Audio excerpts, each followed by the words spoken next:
So, I just finished my FIDE Arbiter exam today and had a bunch of pairing cards left over. I was about to recycle them, but then I thought, oh wait, why don't I just write questions on the back of them and draw them out of a hat instead?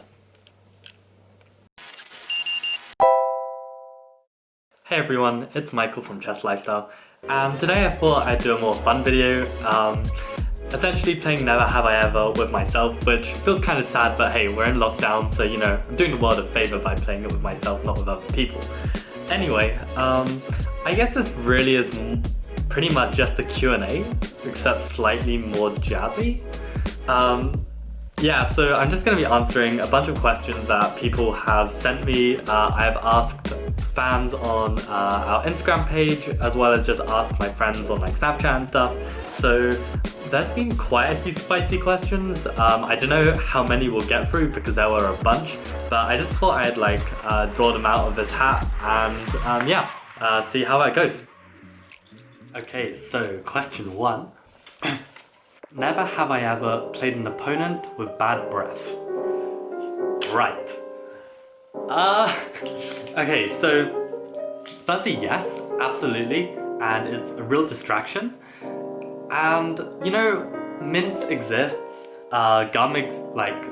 mint gum exists. Like, why do people still need to have bad breath in this day and age? Like, in their mind, is it a tactic? Like, I feel like, okay, try not to be stereotypical here, but it's like the kind of like English leagues where like it's like an evening match and it's like a really old dude and it's just personal hygiene is like off the charts. Yeah, and it just really smells and you just learn, I guess, to breathe out of your mouth during the game. It's like, yeah, it's not great. Actually, come to think of it, I have actually been accused of having bad breath during a game myself. I remember this was in the Giga final, just as a junior, I must have been like 11 or something. And just midway through the game, my opponent was just like, you have a really bad breath, do you mind like not breathing or something? And it actually like really distracted me. I was like, oh my god, like no one's ever told me I've got bad breath, like what? So yeah, I ended up losing that game, I'm pretty sure. And I still remember what the kid looks like. Yeah, I don't know, maybe I did, but I guess, yeah, now I brush my teeth more and mints exist. Whoa. Okay, next question. Never have I ever got 100% in a tournament.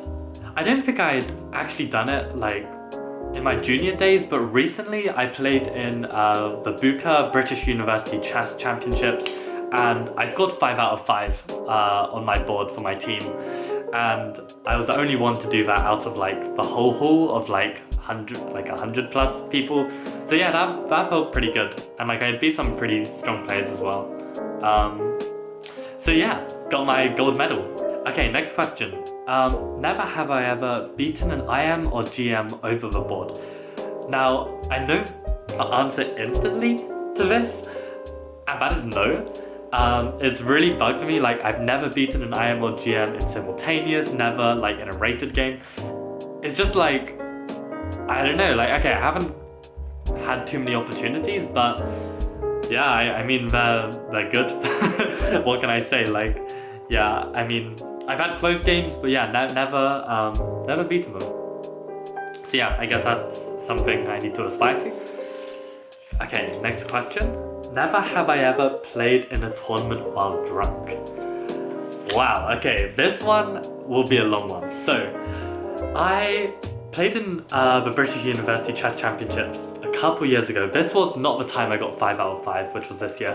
That was the time I got like 1 out of 5. I drew 2, lost 3, had a terrible tournament. But basically, in the middle of the tournament, they have this late night blitz competition, which is 9 rounds, and that year, this was my first year at Buka. I had played like 4 games, I had won 2, lost 2, just performing really like averagely, and then I believe it was Lawrence Lee, he gave me a strongbow cider, and for anyone who knows me personally, like I'm a real lightweight, so like I like chugged like a good chunk of it, and I was like tipsy, and I ended up winning the next 5 games from that. I just kept like sipping like throughout my games, and yeah, the last 3 rounds I played everyone above like 2100, and I won every game. It was insane. Like my last game was against Adam Taylor, and I remember Adam A Taylor for the record, and I remember like I finished the game with like still a minute and a half. He had like flagged, but I was also a rook up and completely dominated. It was just like so yeah, that was a real shock. And actually after then, I was playing for a team called the Drunken Knights, which is this club in London, and their venue is a pub. So I ended up like every game I would like buy like a pint of cider or beer or whatever, and I would like sip as I was playing. And I guess as a uni student I was like drinking quite a lot, so it was like it kind of like woke me up, got me alert, like I don't know, I was used to it. And that season in the London League I scored I believe I scored 9 out of 10. I won 8 and drew 2. I didn't lose a single game. And okay, granted most of my opponents were around like the 1900 2000 mark, and I would kind of value myself at like maybe 2100. So I was constantly playing people like a little bit worse than me, and I was just pretty consistent at beating them and like pretty good on the clock, etc. But yeah, no, it was just a crazy good season.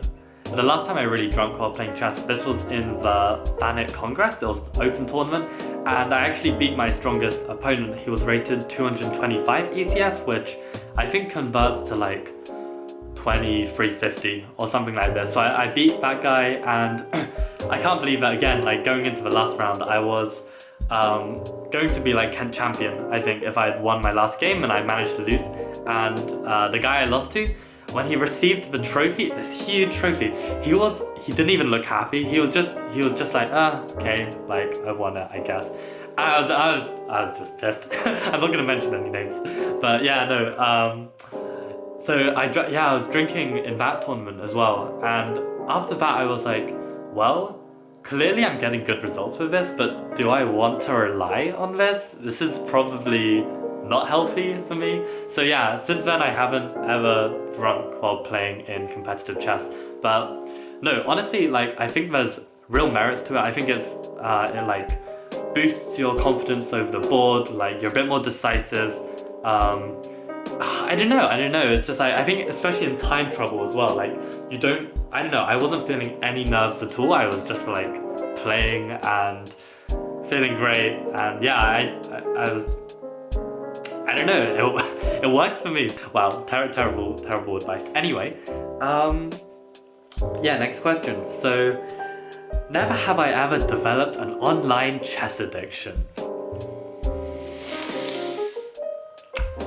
Yeah. I mean, I feel like who hasn't, right? Like it's so addictive, but you just play more because you either lose and you want to win, or you win and you're like, oh yeah, I'm winning, and like keep going. Like yeah, of course I have, and I feel like everyone else who's probably watching this chess video is also somewhat addicted to online chess. Yeah. Okay, never have I ever played a clearly losing gambit but still got onto a win. Okay, firstly, 100% yes. My play is super dubious a lot of the time, especially in the opening, and then it's just like kind of like outwitting my opponent to win. The most recent one I can think of was we had a club championship, my like local club called Bridge, and okay, it's not even a championship, it was just like some online tournament. But my mum, who also plays a bit of chess, she's about like 1200, she was participating in it, and I lost a round early on, so I was on 2 out of 3, and so was my mum. And she was like, she was like roasting me in the chat. She was like, haha, like I'm as good as my son, like whatever. So yeah, we played, and I was like, you know, gotta like prove my worth, you know. So I just like, I'll probably show it now. Yeah, but I basically just like sacrificed, like really dubiously. I knew it was a bad move, but just like, you know, if you've got the initiative and you're scaring your opponent, like, it doesn't even matter. So yeah, the answer to that is yes. God, I still got so many of these questions to go. We'll just see how it goes and see how long people can be bothered to watch for. But okay, never have I ever blundered my queen but still won the game. So yeah, this has definitely happened. I remember in a school tournament, this was held at Imperial College London. I did that classic move where you castle queenside and then they immediately just skewer your queen to your king. And a number of times I have like fallen for this in like casual blitz games over the board and online, like so many times. And yeah, this was a school tournament, important match. I did it again and I was just so pissed at myself, and then I just like went all out, like activated my pieces to the max and just like put so much pressure on him. And the time control was like 10 minutes each. And yeah, he just got under so much pressure and just cracked, and like I can't remember if I just won back a load of material or like I checkmated. But yeah, like I was a queen for bishop down and I managed to win, so that was nice. Yeah. Okay, next question. Never have I ever offered a draw while winning as a chicken out.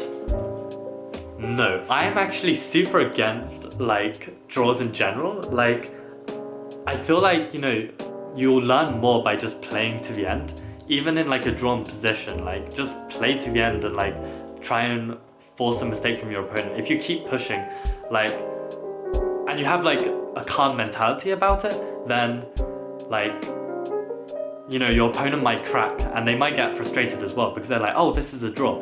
And I remember as a junior there was like two times, like there's this junior player called Akito Oyama. He probably doesn't even know who I am, to be honest, but like I played him like 3-4 times and I lost every game. And I remember twice we had the most dead draw position ever, and I guess in that mentality as like the weaker player, I would be like, oh yeah, I've done so well to get to this position. And at that point, like, you're kind of like slacking off a bit and he would just outplay me and win. And it's like, yeah, I don't know, like I've also been on the reverse end where like I've been the one in a better position where I could definitely chicken out and offer a draw. This was actually, yeah, one was against an FM, one was against an IM, but I was actually like a piece up, like a whole piece up, completely dominating position. And I think like I've got better at this, but just like my ability to convert in a piece up against a really strong player who's like constantly like coming up with new threats and stuff, dreadful. Like yeah, I managed to lose both of them. So yeah, I guess I could have definitely chickened out, but then I wouldn't have learned as much. So honestly, you know, I stand by my mentality of draws are lame. Okay, next question. Never have I ever raged at a chessboard. Okay, so I haven't personally raged, I don't think. Normally I'm pretty calm about it. I think the closest time I raged was when I had a really close game with a rival of mine, and after the game he was like, oh, like he really pissed me off. He said something like, oh, you're really lucky to get this far, or something like this. And I like, it was such a close game, like it could have gone either way. Like it was something like that. Maybe it was even more like rude, I don't know. But like I don't think I set up the pieces. This was like in a league match actually, and I just left. Like that was like the maximum rage like in me. But I didn't respond to him. I just kind of like stormed out, to be honest. Like didn't deserve my respect at that point, you know. But okay, the biggest rage I've seen was on the board next to me. This was when I was a kid, like in the mega final, and this was the last round, and I know that this was like some Korean kid, he needed a draw to qualify for the Giga final, and he was playing another kid and he lost, and he literally like swiped his hand. All the pieces on the board went flying. He then launched forward, grabbed, I'm not kidding, he grabbed his opponent by the neck and was like trying to strangle him, and everyone, like, I don't think I reacted. Like I was still in the middle of my game. Luckily the sweeping of the pieces went the other way. But like I remember like the organizer just like, oh, like the arbiter came over. I was like just like in complete shock. I'd never seen anything like it. Yeah, I remember like his mouth was like, I don't know why I remember this, but he had like these round glasses and it was scary, man. Like he was so angry. But yeah, that was the biggest rage I've seen at a chessboard. Okay, we'll keep going. Never have I ever looked up an opening during an online chess match. Now, in my mind, this is cheating. Like, looking up an opening database during a game, you don't get to do that in real life chess. Why should you be able to do that in online chess? And I know there's been disputes in the past about whether this counts as cheating. Like, there was this chess grandmaster, I can't remember I don't even know if it was a grandmaster, but he was a streamer, but I'll link him here. But basically, like, he was on a stream and you heard the chess face like little ding noise happen, and like loads of people were like, oh shit, like is he cheating, you know? And he basically like came out with a response to the allegations and said like, oh no, like I wasn't cheating, like I was just using my online database during the game. Like if you think that is cheating, then fine, I cheated. But like, yeah, dude, you did cheat, so like just suck it up, you know? Like if your opponent's like troubling you with an opening line, analyze the game afterwards, learn from it then. Don't, during the game, like, you know, look up the best moves. Like, that is as bad as using an engine in my eyes, but okay. Like, different people have different thoughts on it. Next question. Never have I ever withdrawn from an event for doing badly. So, I have never. This is probably partially due to my, like, as a junior, like, my parents would, like, pay for my tournaments and, like, hell no, were they gonna, like, let me leave early. Like, I would have to sit through that shit. But yeah, no, the only story that comes to mind with that is that I played in this tournament and I think I was on 1 or like maybe a half out of 3 or something. Anyway, I got the bye, and but rather than play a bye, I played a rated game. And I played this guy I was in the open, this guy was in the category below, he was in like the major, so like under like 170 ECF, which is like 2000 elo. And anyway, he was on 0 out of 3. No, sorry, this is round 2. Yeah, so I completely crushed him, and he was then on 0 out of 3, and we were talking afterwards, and he was saying how, like, you know, he'd taken like 2 years off from chess because he recently had a stroke, and you know, he was feeling really bad, and he was like, you know, I think I'm just gonna withdraw, like I don't think like chess is for me, etc. He was he had a like ECF 168 or something, so like he was like at the top of his group, so he was expecting to do well, not to be on 0 out of 3. So I talked to him and I was like, hey, like, you know, like it's probably just rustiness, like don't withdraw, like just turn up tomorrow, give it your best shot, and just get through the whole tournament, you know?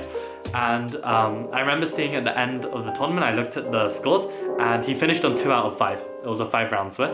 So yeah, he won his last 2 games, so that felt really good. I don't know, whatever I told him, like, hopefully gave him confidence to keep playing.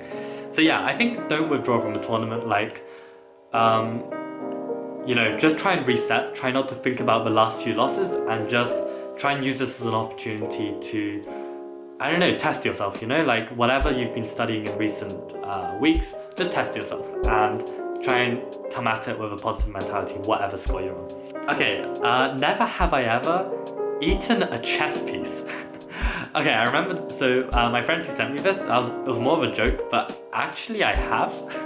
Before you think I'm super weird, it was like this chocolate chess cake, and like the pieces were edible, and oh my god, like we decided, like me and my friends, we're like, okay, when we capture a piece, we have to eat it as a kind of reward, but it ended up backfiring. Like I was feeling like so sick, like a few pieces in, I was just like, yeah, no, we're calling this a draw, you know, like that's the one time I will like accept a draw, if like my body is physically sick from like eating the chocolate. So yeah, I have indeed eaten a chess piece. Okay, next question. Never have I ever beaten Eric Hanson. So this is a reference to an old YouTube channel of mine called Chess Scrubs, which was me and my friend Jeong. And basically, I haven't beaten Eric Hanson, but he has. And I streamed the video where he beats him, and that video got like 2k views or something ridiculous. But yeah, it was like these kind of like stream challenges, and like John managed to get a game against him, and he just, you know, played like a beast and just beat Eric Hanson. And yeah, it was pretty mad. Okay, I don't know how. I remember there was like 2 never have evers about like girls and stuff. Somehow they've like the last two in my hat, but yeah, we'll end it on a spicy note. So, okay, never have I ever got with a chess player. The answer to that is no, but I have been hit on by one. So, and finally, never have I ever fancied a chess player. So the answer is yes, and I had a massive crush on a chess player, and we're actually really good friends right now, so I'm not gonna like make that awkward at all. So yeah, on that note, I hope you enjoyed this video. We can do like a second video of this if this is the kind of thing you guys enjoyed, like just hearing random stories about my chess career. But yeah, that's all from me. No more questions. Okay, see you next time. Bye.